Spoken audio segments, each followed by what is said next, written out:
Od sekva sem sakal, da možem voda senatija ne govorim.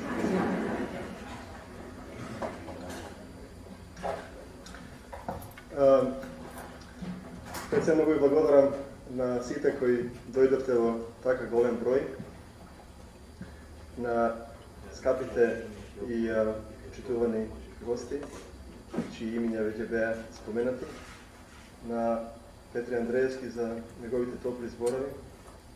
Žal mi je što Sretan Grozdanov o zdravstveni priči mi ne je tukaj danes so nas. Prvi put vlegel po ova zgrada pred 20 godini. Работев на филолошкиот факултет како асистент по англиска книжевност и често поминував покрај мани. Еден ден одидов на пријавницата и ни повеќе ни помалку побарав да го видам Блаже Конески. Бев и самиот изненаден од таквата одлука. По неколку минути Блаже Конески се симна долу, беше љубезен и спокоен. Разговаравме 10 минути и воопшто не се сеќавам зашто.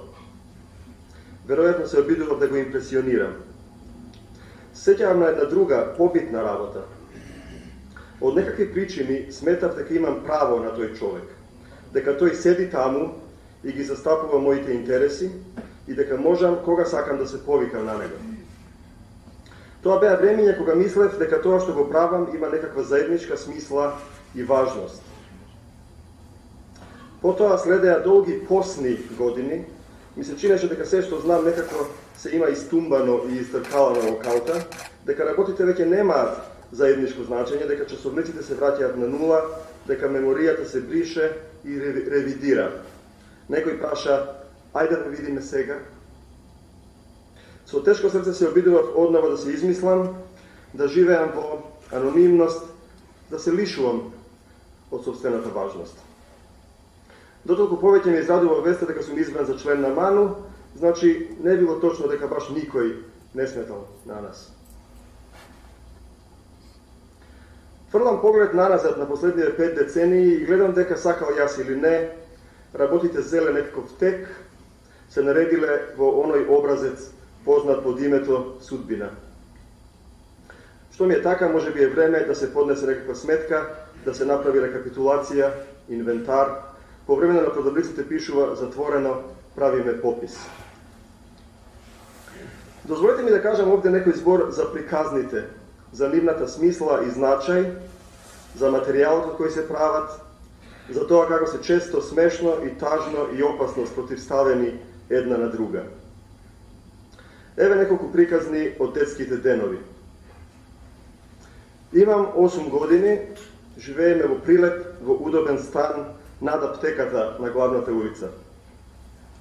Градскиот саат ни е веднаш до влезот на зградата, топло, густо, лепливо, августовско попладне. На улиците нема знаци на живот. Сам сум, татко ми, мајка ми и брат ми се веќе во Скопје, секој ден треба да се селиме, да дојдат по мене. Ми предстои патување. Во еден миг ја гледам својата иднина, линијата на се што ќе ми се случува. И тој миг трае и трае, како временска дилатација, како стоп кадар во кој се вклучени сите мои подоснежни години. Тоа е најдолгиот момент во мојот живот. Се гледам себе си јасно во контекстот на некој голем свет кој допрва ми предстои и кој како некако повторно да се враќа на таа точка од која се уште не сум пошол, точка која е истовремено и исходиште и утока. Приказна втора. Слава, Свети Никола во куќата на баба ми Јалтана и дедо ми Стрезово де Вармаало. Тука се чичковците Круме, Иван, Миле, Ристо, стрините, братучедите, соседите, пријателите. Ние децата сме облекле волнени чорапи и уживаме во ретката слобода да правиме што ни е кејф. Куќата мирисе на мискојна, сите весело пуштиле грла и отвориле срца. Доцна навечер заспивам среде бучавата, спокојно, топло, сигурно. Татко ми Мирко ме крива во раце и ме носи дома. Здрав студ, снегот крцка под неговите нозе. Патем речено, не верувам дека е случајно тоа што сме денес пак во очи Свети Никола. Приказна трета. Imam 5 godini, premijera Македонска крвава свадба во Народниот театар во Прилеп. Никој не ми кажал дека на крајот на представата ќе убијат мајка ми Нада. Некој вади кубура, пука во неа, таа паѓа мртва, се спушта завесата, почнува аплауз публиката, јас плачам. Доаѓа мајка ми по мене, ме убедува дека тоа не е ништо стварно, дека е театар, дека не боли. Но јас веќе не ја верувам, ниту тогаш, ниту подосна, ниту сега, иако е таа одавна покојна. Од тој момент почна мојата фасцинација со тоа што е стварно, а што е привид, што е кулиса, а што е сцена. Четврта приказна. Како дете, многу се плашев од приказната за Силјан Штркот. За мистичната метаморфоза на човек кој се оттиснува од својата фамилија и поаѓа на аџилак.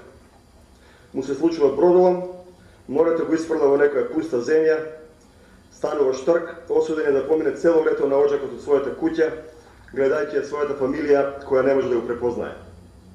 По многу перипетии, Силјан повторно станува човек, се враќа дома и им раскажува на домашните за неверојатните доживеалици. Со години не можев да ја најдам митолошката матрица на оваа приказна. Ми личеше на библиската парабола за изгубениот син. Мој професор Бркич ме предупреди дека изворот можеби не е христијански, туку ориентален. Пишувајќи ја пиесата Црна дупка во 85-та година, предпоставив дека Силјан можеби не се престорува во Штрк, туку станува невидлив. Тогаш не бев сигурен за што е таа пиеса, за смрт, лудило, сон или оргазам. По 92 година неколкуина ме прашаа да не е тоа можеби драма за граѓанска војна.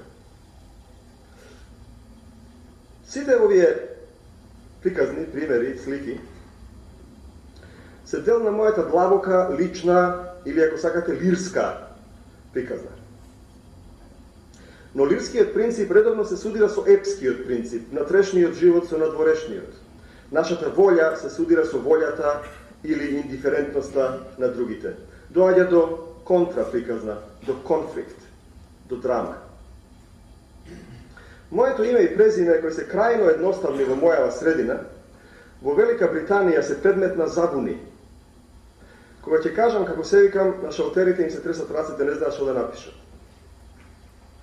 Ги собирам писмата кои ми стасуваат со погрешно напишано име и презиме и веќе имам завидна збирка од 50 екземплари врамени под стакло. Ги гледам повремено како проста и жестока илустрација на две спротивставени приказни. Стефанокси, Стефановски, Стефанобски и така натаму, да не отворам уста. Друг пример. Тестатурата на мојот компјутер има разни англиски слова кои се сосем неупотребливи во мојот мајчин јазик. Дупло В, Q, Y. Но тие сепак се корисни. Ако притиснам дупло В, добивам наше њ. Ако притиснам Q, добивам Л. Ако притиснам Y, добивам З. Значи, требало само малку концентрација. За да добијам Ќ, притискам десна заграда. За Ш, лева заграда. Но морам да внимавам, затоа што поради некоја мистериозна причина, ако побарам голема буква, добивам мала и обратно. За буквата Ч притискам знак на честичка, но при тоа со копчето за голема буква притиснато, зашто ако притискам како мала, ќе добием Ж. Ако напишам И, компјутерот автоматски ми ја пишува како голема буква, затоа што во англискиот јазик буквата И кога е сама се чита I и значи јас. И така, пишувањето на мајчиниот јазик е постојана битка со некаков глобалистички аждер, некаква мултикултурна пеколна машина, која додуше ги содржи и моите перформанси и волна е да ми ги даде, но само ако ги побарам под специјален визен режим.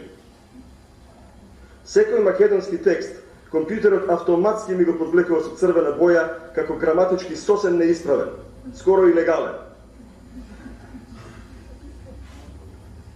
За ова драматично триење на приказните пишував неодамна на Светскиот ден на театарот. Сите живи суштества се раѓаат со инстинкт за преживување. Пајаците, за да преживеат, имаат совршен вроден инстинкт за ткање мрежи. Луѓето, за да преживеат, имаат совршен вроден инстинкт за ткање приказни. За тоа кој се, што се, од кај се и каде одат. За нас нема ништо поважно од овие приказни. Тие се срж на нашиот живот, столб на нашиот идентитет. Идентитетот е приказна за тоа кој сме, зошто сме и што сакаме. За да можеме да преживееме во суровиот свет, оваа приказна мора да е точна, заснована на познавање на теренот, на длабок увид, на прецизен тлоцрт. Погрешната приказна може скапо да не чини, да не одведе во заблуда, во ќорсока, во смрт. Бидејќи теренот постојано се менува, приказната мора да претрпува постојани уточнувања. Приказната е мапа, ако мапата не одговара на теренот, ние сме изгубени како во џунгла. Уште од деца гладни сме за приказни, преку нив го учиме животот, се подготвуваме за него. Ги учиме контрастите, несогласијата, конфликтите, драмата на нашите животи, црвенкапа наспроти волкот, доброто наспроти злото, љубовта наспроти омразата, вистината наспроти лагата, Хамлет наспроти Елсинор, Силјан наспроти конјарите. Имаме насочна потреба да ја разбереме приказната за себе, да се огледаме, да се препознаеме, да се окуражиме. Копнееме да ја споредиме нашата приказна со други приказни, да испитаме кај сме исти, каде слични, а каде сосем различни. Бараме мајстор раскажувач, кој ќе ги протолкува знаците, ќе ги симне маските, ќе ги поврзе причините и последиците, ќе понуди патокази. Едно е јасно. Ниједна култура не може да обстане без точна, снажна и автентична приказна. И не само тоа, културата е токму таа точна и снажна, автентична приказна. Театарот е моќна работилница и погон за приказни. Во театарот приказната не се раскажува, туку се покажува. Таа е сега и тука пред нас на дофат. Театарот е мегдан, на кој го острине алатот на нашата приказна. Разбој на кој ги ткаеме незините конци. Тука го вежбаме мускулот на нашата свест и совест. Го уточнуваме нишанот на нашата акција. Ја ставаме на вага нашата историја и судбина. Ја покажуваме нашата приказна, нашата вистина за тоа кој сме биле, кој сме и кој сакаме да бидеме за однапред. Сето ова лесно се голта како теорија, но тешко се спроведува во пракса. Домашниот лирски есап не излегува лесно на комерцијалниот епски пазар. Летово во Висбаден на театарско биенале се најдов на вообичајна тркалезна маса со представници на Албанија, Кипар, Турција, Грција, Бугарија. Се мажи со бради, балканска тевавија. Некој новинар од Франкфуртер Рунгшау почна со стереотипни и малумни прашања како вие гледате Европа. Прашав зошто постојано ме сместуваат во истото друштво. Зошто никој не ми поставува цивилни прашања, нема интерес за мојата епизода оној август во Прилеп, за славите во мојата фамилија, за мајка ми во улогата на цвета, за Силјан Штркот. Зошто постојано ме сведуваат на нивната предпоставка за тоа кој сум. Зошто ми подметнуваат нивна приказна за тоа која е мојата приказна. Зошто е тоа единствениот простор кој ви го оставаат за дискурс. Си велам, ти нема бегање од македонското прашање, поголемо е од тебе, те следи како судбина. Одам пред некој ден на вечера во Кентербери, окружен со сити и комфорни пријатели и познаници од универзитетот во Кент. Некои од книгите кои сум ги читал, тие ги напишале. Парите кои јас ги сонувам, тие ги трошат. Мојот таван е нивниот под. И седам таму на штрек, со трема, адреналинот ми бие од чело, притисокот кренат, се ребрам пред некаква отсудна битка на живот и смрт, ич или брич, тргајте ги жените децата овај двобој, македонецот е повторно на испит, пуштам рогови ко бик, пена ми иде на уста. Но овие се лукави, поелегантно ме ескивираат, како тореадори, флексибилни се пред мојот гнев, тука е нивната моќ. Звучи парадоксално, но излегувањето од Македонија се чини одвојување, а всушност е и вид спојување. Можеш да глумиш англичанец во Скопје, во Англија си само македонец. Презрива им држам лекции на овие кои ме прашуваат дали Македонија е Грција, дали зборуваме руски, дали сите сме муслимани, со нив е лесно. Тешко е со оние кои се одлично упатени. А значи тоа таму кај вас државата ви е падната на колена. А значи страхот на корупција. А значи тоа рамковниот договор пеколна машина. А значи грците не ви го признаваат името. Се разбира најлесно е кога ме фалат. Dobar bi je onaj Milče Lančevski, onaj Simon Trčevski, onaj Vlatko Stefanovski. Jaz klimam zadovoljno so glava, pa da, prirodno se podrazbira. Jedan od njih mi je i brat. Najstrašno mi je, koga nikoj ne dopira ni jedna od mojite temi. Se čustvujem izlišno i osujeteno. Koga bih mlad čovjek taka dođa po Belgrad, nestrpljivo sakav da pratam kavga, sega i ovdje, vednaš i na lice mesto, da pokažem deka ne sum inferioren, deka ne sum, citiram, mrak dojden od jug. Evo me vo London za japurem kako pelivan, imali bre ovdje junak za megdan, dajte da pijeme na vino badan noževi na rakije pištoli. A London je 12 milijonski grad, gajlje mu je za moje to junačenje. Već sam umoren i pijen, se strupolovam vo krevet so matna predstava, deka to sami od sebe si se predizvikuo. Deka si je trošam silata nepotrebno, deka sam sam. Već sam vo depresija, već si nedostašujem sebe si, na mravka da se kačam doma da se sjojdam. Pa ovdje imalo mnogo crnci, Arapi, Indijci, pa kada je pokanata tolicata? Pa ja se očekував čajanki, lordovi, dami i bon ton. Znači, problemot ne je bil samo vo svetu, tuku i vo mene. Pred mnogo godini kako student, važno je izjaviti na mojite lektori Graham i Peggy, deka Kralot Lir ne bil baš vistinska tragedija. Tije se svrteja sa celostno vnimanije kon mene i me plaša interesno, zašto? Ovo me zbuni, kako zašto? Zašto me prašuva zašto? Zar ne je dovoljno što im kažu vam taka krupna rabota, pa ušte sakati argumenti? Zar meni veruva? Shvatite deka mojata sposobnost za kritičko mislenje je krepka. Deka može bi imam nekakva intuicija, no nemam kritički aparat da je odbrana. Tije strpljivo čeka odgovor. Pa evo u gimnaziji dobiva petki samo zato što na strateškim mestama lektirite će ufrle po nekoj stranski zbor. Sve beše bazirano na šarm, na blef, na erotika. Razgovorite beja poleza lesna improvizacija, duhovita razmena na impresiji, bez obvrsti, komu ide, udri i ubi, samo neka je veselo. Naši sme, pa veliki nema sega da se ispituvame kako policija. Namesto da im kažem ne znam ili će naučam, ja se svrtev temata na druga strana, samo za da caruva moje tinaje, da gi držam vo neizvesnost, da se prašuva kakva li to genijalna ideja imav koja ne im je soopštiv.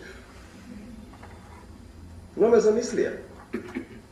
Naučite ga treba da stojam za to što go govoram, da ne izdavam lažni menici, da ne mu pravam bajram na umot. Osvetata me Stasa Podosna koji sami ostanat nastavnik, pa studenti slični na mene na prašanjata zašto kreva na menici. Kako zašto? Taka, odina je, za džabe. Me prašuvat vo švedska prašanje na koje čeka prost odgovor so da ili ne, će dojdeš li večer. Imam glavinska potreba da kažem i da, i ne, i može bi.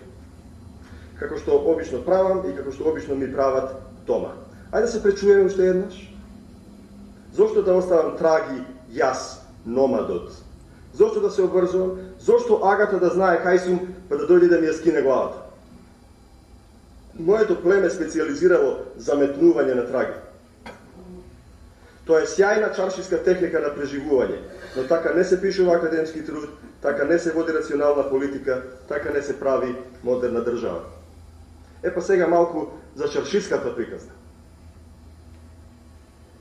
Čaršijata veruva deka svetот i istorijata je zaboravili turnave nastrana.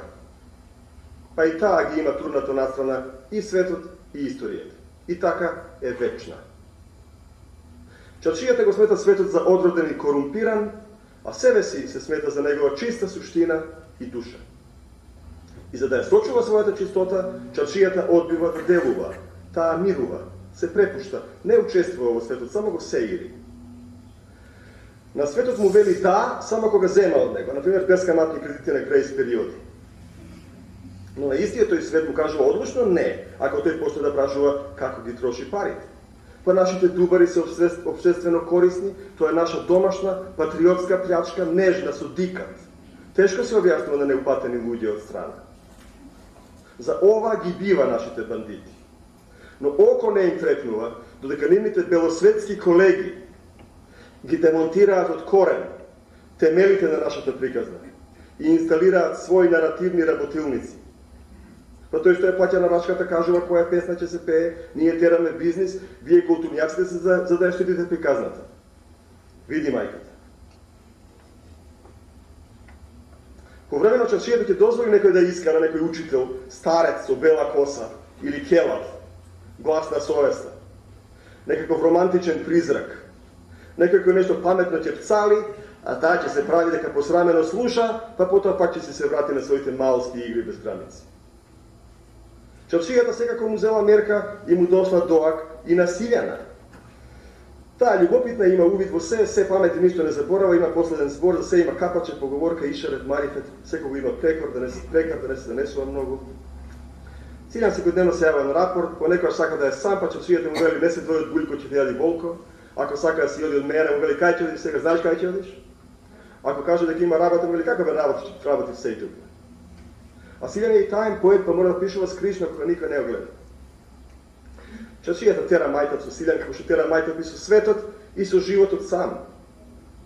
И ете го Силјан во Мејана и тој сеири, ги начекува на заб минатото и иднината, открива дека се околу него е завера, дубара, лага, дупли пас, дека ништо не е свето. И тоа не само во односите меѓу луѓето, туку и во светот сам, во екзистенцијата сама. Светот е привид, збир на привидни ставови и привидни чувства. Тоа е нужно вештачки и тоа е добро, затоа што ми е вештачки, тогаш не е трагичен, тогаш не е боли. Цијан заминува на својот аџил, каде преживува бродолом и серија внатрешни земјотреси, се враќа дома, седнува на истото место, истата мена, со истите луѓе, среде истиот сирџички муабет и никој не знае ни кај бил Силјан, ти што правил, нити ги интересира.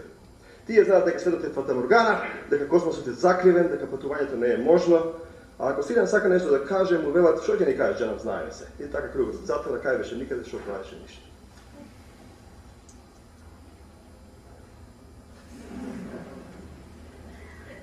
Кундера во еден свој есеј расправа за осветата која чаршијата му е смислила на Одисеј, кога овој се вратил дома во Итака. Му расправаат за сето им се случило во годините на неговото отсутство, но никој не го удостоил со прашањето да го праша што тој правил под годините на Троја. Не го прашуваат ни за Ахил, ни за Хектор, ни за Пријам, ни за Хекуба.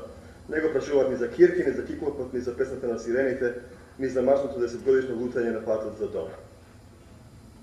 И лелека Силјан кај Цепенков. Јас сум во една пуста земја кај што петел не пејт. Кешки со пушка да бев убиен, во оваа пустелија ќе умрам и орли, врани, места ќе ми јадат. Зер долна земја ќе биде оваа. Тешко е кога е човек странец во странство. Но уште потешко е кога е човек странец дома. Најстрашни се оние времиња кога самиот дом се претвора во туѓина, во дженен, во јабана. Кога човек е на своето огниште, а саштисан и отуѓен како змија да го полазива. Кога е внатрешно раселено лице. Кога тъгата не е поради отсуство, туку поради присуство. Кога седи среде куќи, а не може да си ја препознае домата.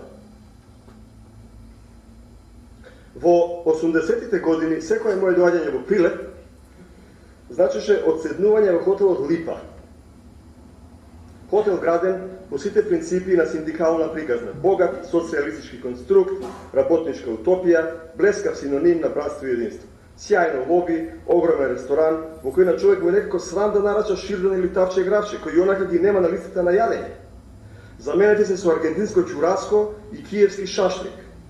Некаков лажен есперанто универзализам, фалсифицирана пропусница за измислена Европа, без врска со било каква органска македонска традиција. Бев лани во Прилеп. Хотелот Липа под стечај, затворен, полн со леваки. Се сместив, или подобро ме сместија во нов, штотоку изграден приватен хотел, граден по сите принципи на европската приказна, како што денес ја замислуваме кога ги гаиме придобивките на капитализмот. Добив почесен огромен апартман од 100 квадрати. До самиот влез джиновска маса со 8 кожени фотели.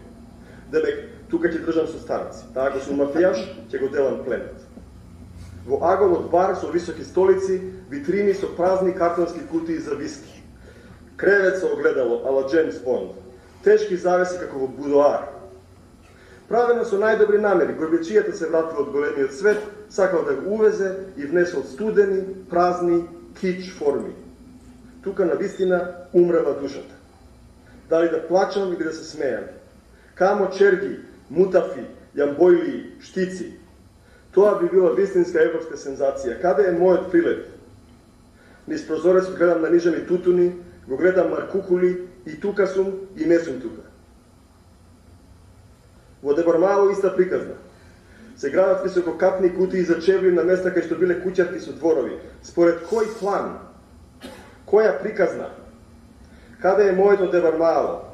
Дали ќе градиме од корен лажно ново, дали ќе градиме од корен лажно старо? Кај ни е вистинската куќа? Кај ни е домата? Летоска имавме немили настани по повод слушките вечери на поезијата. Настани кои се уште не се разрешени и чии последици долго ќе се чувствуваат во нашето културно и општествено меко ткиво. Настани врзани со нашето поимање на поимите куќа и култура. Во секоја традиционална македонска куќа секогаш имало соба за гости во која никој од домашните не влегува. Во таква куќа растев. Животот си се живее во кујна, таму се готви, таму се јаде, таму се пишуваат домашни задачи, таму е секогаш топло. А гостинската соба е темна, празна и студена. Овој концепт на куќа ја има за урнек приказната и културата на граѓански салон, во кој гостинот го држиме на дистанца. Му го прикажуваме нашиот живот како излог, како репрезентација, како параван, зад кој го криеме срамот од нашите секојдневни животи. Не е ли време да ја споиме гостинската соба со кујната? Да ги примиме гостите на свој терен? Да им го дадеме да јадат тоа што и ние дента го јадеме? А не да им простираме нешто за кое предпоставуваме дека е нивен терен, а по кој самите се тетеравиме како на стаклени нозе? Не е ли време и ним и себе си да си кажеме, евене, ова сме ние? Да се прифатиме, да се споиме со себе, да се видиме прво кој сме, пред да смислуваме кој сакаме да бидеме. Културата е секојдневната технологија на нашиот живот. Тука се гледа како на дланка длабоката структура на нашиот општествен договор. Кој носи, а кој меси, кој готви, а кој јаде, кој мие садови, а кој спие после ручек, кој наредува, а кој служи.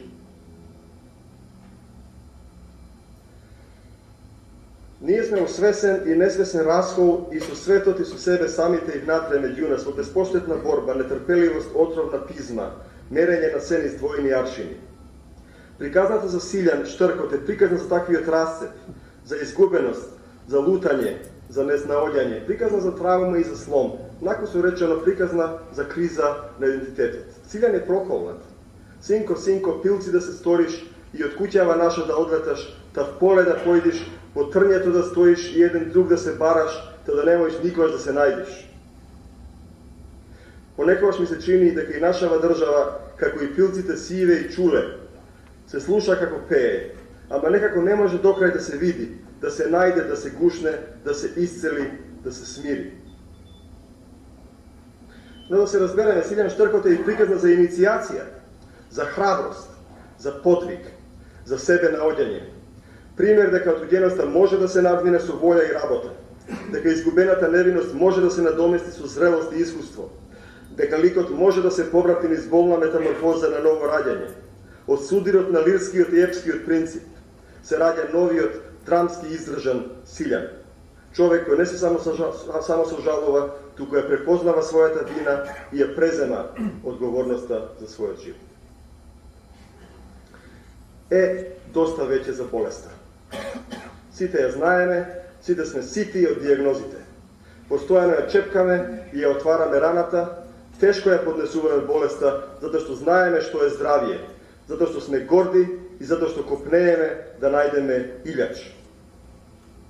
Еве некој од состојките на нашата приказна, на кој сум јас длабоко горд. Горд сум на нашиот жив принцип на парадоксалност, антилогика, не како ирационалност, туку како принцип на живот, слобода на итарпеовска јуродивост, итрина, снаодливост, слобода на глупоста, обратност на перспективата, свест дека животот не може да се свати со ум, ниту може рационално да се исцрпи неговата смисла. Горд сум на нашите ритуали на живење, фамилија, прочка, слава, амкање со јајца, прегрнување, отворена емоционалност, прифаќање, помирувачка моќ, игривост, телесност, тактилност, затварање очи на песни, зурли и тапани, сарма, лубеница, пинџури, бурек, внатрешни лавиринти на заедништво и кругови на љубов, некаква постојана детска радост, и возбуда околу мали нешта. Горд сум на светата строгост и сведеност на нашите икони и фрески, кај и да чепнеш палимпсести на раскошен дух, ризници на заумна уметничка артикулација, божествена патина. Горд сум на нашата сериозна историја на паметење, питомост и кроткост и почит за различноста, талмуд школи во Скопје и Битола, мудрост на соживот, известна историска резигнација и зрелост, увид дека животот е сериозна појава, дека има смисла да се зборува само за метафизика, само за смислата сама. Горд сум на нашата жилавост и покрај сиот нарушен идентитет, заврзани раце, крпава уста, обезличеност и распарченост, жив сум и гладен сум за живот. Знам дека ме има, според нападите со кои работат да ме снема. Знам дека сум, според упорноста со која се трудат да не сум. Мојата жилавост излегува од аванот во кој ме толчат и од тиганот во кој се крчкам. Докато тој аван и тој тиган се моите места на моќ.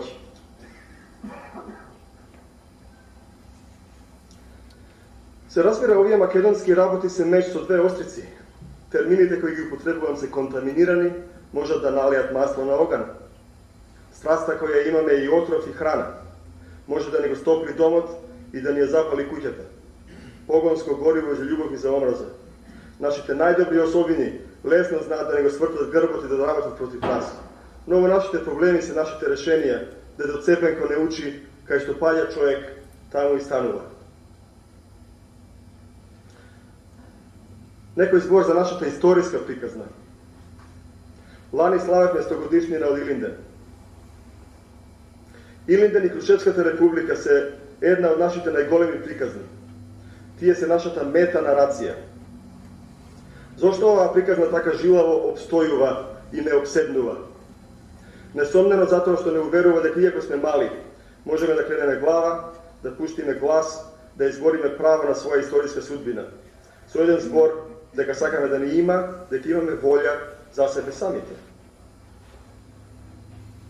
До пред 10 години Македонија беше во Источна Европа. Значи, како така, сепак во Европа. Но таа приказна се распадна и Источна Европа веќе не постои. Ние се најдевме само на Балканот и тоа во неговиот западен дел. Некако потурнати во третиот свет, не само некомплементарни на Европа, туку и некако спротивставени со неа како ориентален преврзок, како темно огледало на кое таа ги проектира своите стравови. Тоа е нова, грда и опасна страница во приказната. И како сега да се мислиме себе си? Како одново да се европеизираме, кога Европа се пази да не се балканизира? Како да се видиме, да се измериме, да поставиме диагноза, да го наместиме нишанот? Водиме тешка и исцрпувачка дебата по овие прашања. Едни велат исклучиво Европа е виновна за нашата положба, треба да се сврти грб на таа блудница, можеме без незината отуденост и јаловост, ние сме во однос на неа органичност, потенција и спонтаност. Други велат исклучиво ние сме виновни за се, треба да се свртиме грб на самите себе си, да и бакнеме рака на Европа, да и појдеме у пекарка со првиот авион, со карта во еден правец, само подалеку од овој хаос, во однос на кој таа е ред, богатство и чистота. И двете позиции се инфериорни. И само го подхрануваат европското екзотично клише за нас. Во првата приказна ние сме наакани само бендисани бабаити, а во втората лигави некритични епигони. Двете приказни меѓусебно се исклучуваат, нудат или се или ништо, или пекол или рај, и ништо помеѓу, никаков овоземски живот. Тие се малодушни и се темелат на негативна идентификација. Не знам точно кој сум, но точно знам кој не сакам да бидам. Тие приказни се мрзливи, пасивни, избегнуваат анализа, работа и одговорност и малодрамски тврдат дека заслужуваме повеќе. Но во политиката, како и во бизнисот, не го добиваш она што сметаш дека си го заслужил. Туку оно што ти успееш да го избориш, да го испазариш, да го договориш. Демократијата е постојано и стрпливо пазарење со оние кои не мислат исто како тебе, со оние со кои си објективно спротивставен. Демократијата е преговор, прилагодување, компромис, нешто кој му е туѓо на чаршискиот и на етчески тврдоглав и фиксиран поглед на свет. Оној поглед кој мери ѓутуре, не признава никаква поединечност, оперира како затворен вилајет, кој порадо ќе ги прифати историјата и политиката како судбина и елементарна непогода, отколку како работна обврска и граѓанска должност. Ни треба макотерна работа да утврдиме и ускладиме нашата автентична и суверена приказна. Ни треба остание на визија, волја и ум, на упорен труд, медиумска лукавост и преговарачка вештина. Државите се прават со жртви и крв, но се чуваат со работа и памет. Пред 100 години илинденските херои својата волја за држава ја потврдија со својата автентична и убедлива смрт. Ние денес, нашата волја за оваа држава, мора да ја потврдиме со нашиот автентичен и убедлив живот. Нивната победа беше во нивниот пораз, нашата победа мора да биде во нашата победа. Дозволете ми на крајот да се вратам на поводот на овој собир. Со голема радост го прифаќам членството во МАНУ, надвор од работниот состав, за сега. Ова за мене представува исклучителна чест и високо признание. Тоа го доживувам како оверка за мојата работа од вас, моите современици, мајстори упатени во струката, оние кои знаат и умеат. Истовремено, тоа го сметам и како признание за моите најблиски, за сопругата Патриша, синот Игор и ќерката Јана, за мојата поширока фамилија и за моите соработници. Со надеж за блиска и плодна соработка ви благодарам.